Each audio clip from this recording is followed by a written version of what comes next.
സത്യനാന്ത ഭാരതി സ്വാമികളെ ആദരണീയായ അവരുടെ ഒരാള് യശസ്വിയായ ശ്രീ ഉപേന്ദ്ര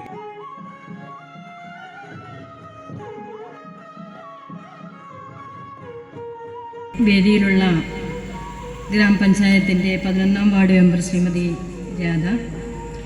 ഈ 7 ദിവസങ്ങളിൽ വിളമ്പുന്ന ഭക്ഷണത്തിനാവശ്യമായ കലവറ നിറക്കൽ എന്ന് തുടങ്ങി ഒരുപാട് ഭക്ഷണ സാധനങ്ങളാണ് നമ്മുടെ കലവറക്കകത്ത് എത്തിയത്.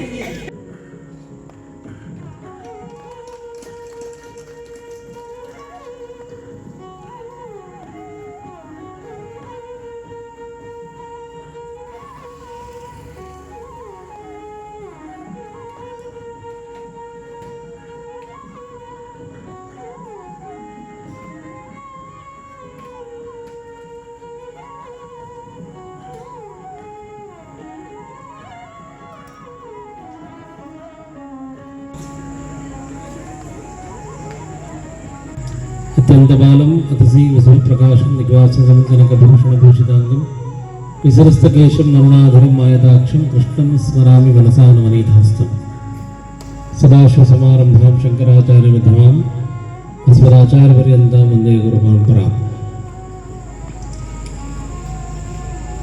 മടിക്കൈ കക്കാട് ശ്രീ മഹാവിഷ്ണു ക്ഷേത്രത്തിൽ കലശ മഹോത്സവമാണ് ഇപ്പോൾ ഇന്നു മുതൽ തുടങ്ങാൻ പോവുകയാണ്. സ്വാഗത പ്രസംഗത്തിൽ അധ്യക്ഷ പ്രസംഗത്തിൽ ഇവിടുത്തെ വൈശിഷ്ട്യങ്ങൾ അവർ വളരെ വിശദമായി അവർ സൂചിപ്പിച്ചിട്ടുണ്ട്.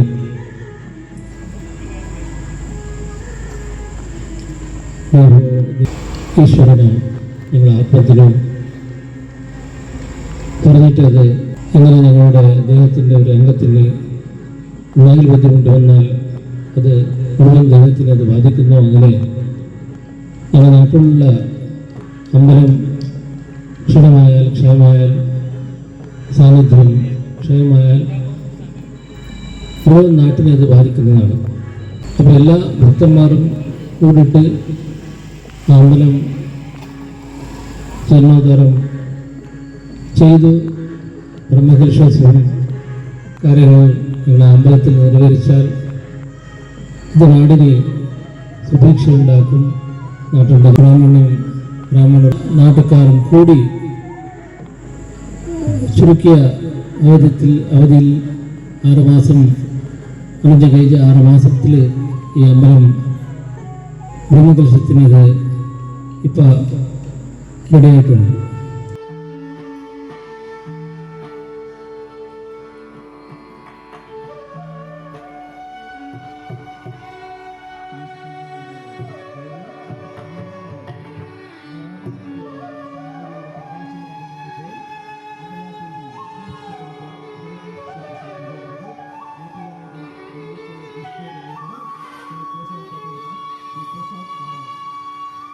അധിപതി ശ്രീ ശ്രീ സച്ചിദാനന്ദ സ്വാമിജിയുടെ തൃപ്പാദങ്ങളിൽ നമസ്കരിച്ചുകൊണ്ട് ഇന്നത്തെ ഈ ആഘോഷ പരിപാടിയുടെ ഉദ്ഘാടന കർമ്മത്തിൻ്റെ അധ്യക്ഷ ഈ മടിക്കൈ പഞ്ചായത്തിൻ്റെ അധ്യക്ഷയും അവർ തന്നെയാണ്.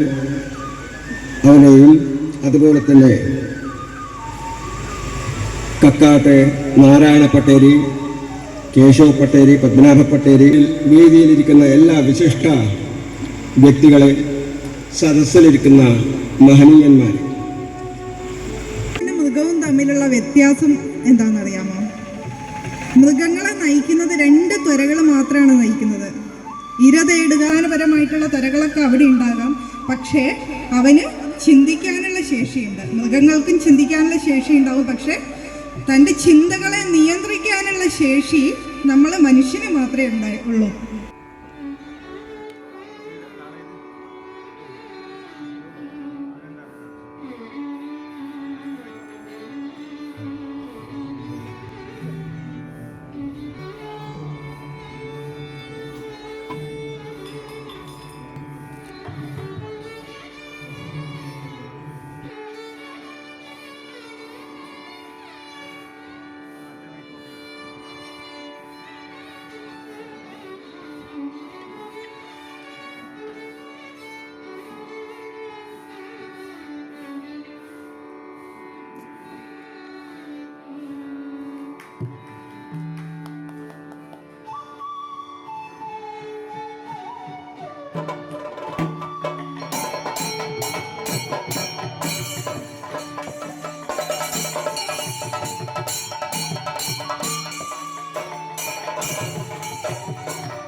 നമസ്കാരം, ഞാൻ ഗോശാല ഹേമ ശിവപ്രസാദ്.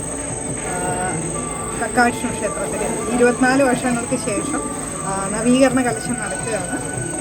മെയ് 18 മുതൽ 23 വരെ 6 ദിവസം ജീർണോദ്ധാരണ അഷ്ടബന്ധ കലശം ആണ് നടക്കുന്നത്. ഇതിനു മുമ്പ് 2000-ലാണ് നവീകരണ കലശം നടന്നത്.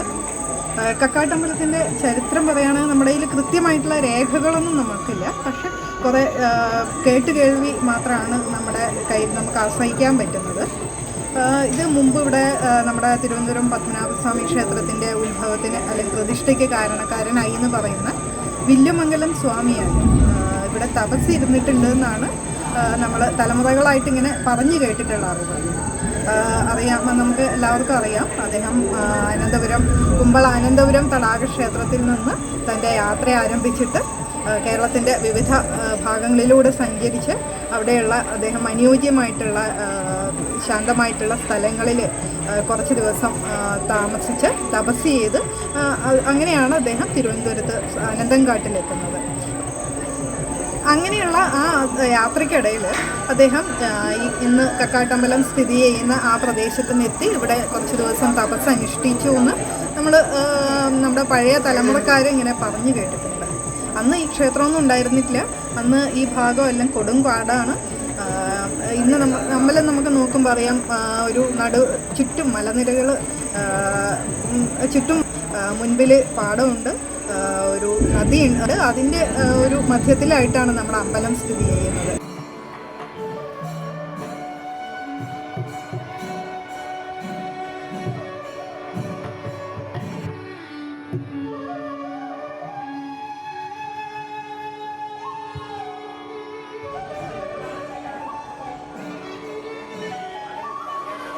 നാരായണ പട്ടേരി, കക്കാട് കിഴക്കേ ഇല്ലത്താണ്.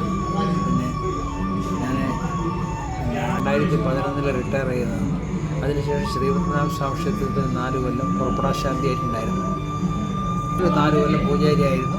അങ്ങനെ അവിടുന്ന് 2018 അവിടുന്ന് റിട്ടയർ ചെയ്ത് വന്നു. പിന്നെ നാട്ടിൽ തന്നെ ഉണ്ട്. കുറച്ച് ക്ഷേത്രങ്ങളിൽ തന്ത്രമൊക്കെ ഉണ്ട്. 2000-ലാണ് ഈ കക്കാട് ശ്രീ മഹാവിഷ്ണു ക്ഷേത്രത്തിൽ ഒരു നവീകരണ കലശം ഉണ്ടായിരുന്നത്.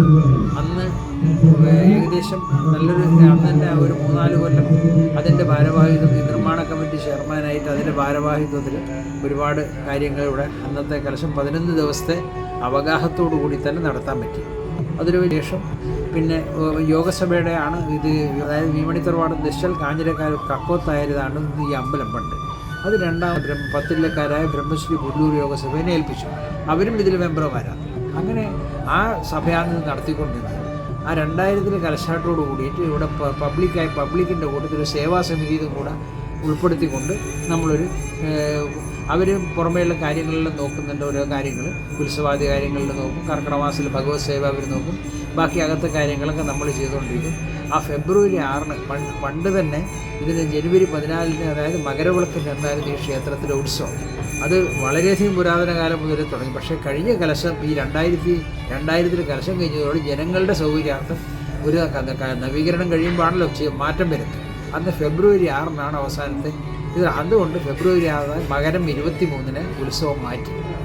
അവിടുന്ന് ഒരു 3-4 കൊല്ലം കഴിയുമ്പോൾ തന്നെ ജനങ്ങൾക്കെല്ലാം ആ ഉത്സവം തിരിച്ച് പഴയപടി കൊണ്ടുവരണം. ഇത് പരമ്പരാഗതമായിട്ട് നല്ലൊരു തീയതിയാണ് മകരവിളക്ക്.